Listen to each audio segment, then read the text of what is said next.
Up next is Katie Cline, who's a junior at Parkview High School in Virginia. She's a student and an athlete and served as class president last year. Katie has suffered through depression almost all her life, peaking in her freshman year of high school when she was admitted to Dominion Mental Hospital for treatment. Although Katie continues to struggle, she's empowered to share her story with those around her and to continue to grow stronger and more happy. Just to show you what a phenomenal writer she is, we absolutely love the poem that she sent to us, and she's been rehearsing with it over the last 6 months.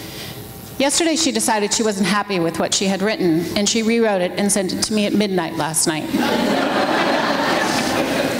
You will not believe what this young girl was able to write. We left rehearsal at 8 last night, so in 4 hours, these are the words that she wants to share with you today. Her poem is entitled, My Ground is Molasses.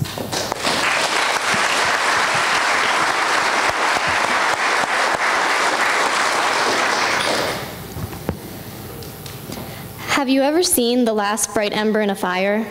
When the flames have died out and there is nothing there but one sparkling spot of orange fighting to hold its own while being smothered by nothing but gray, lifeless ash?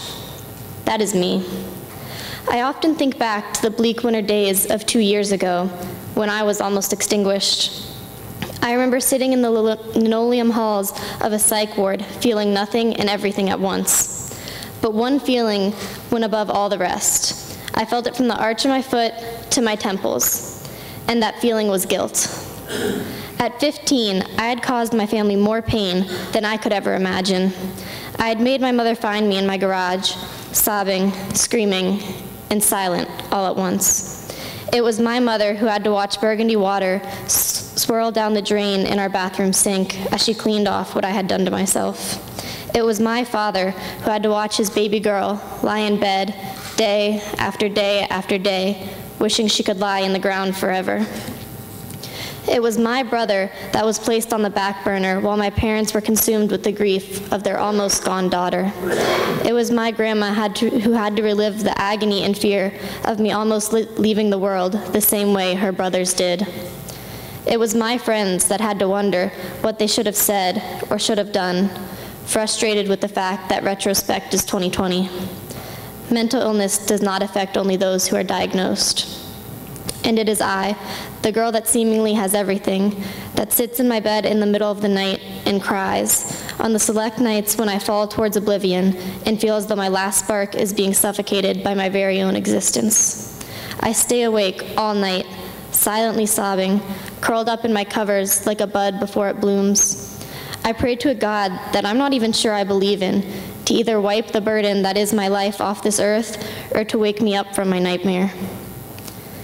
I think back to those who told me not to speak of where I had gone, what I have been through, who I have become.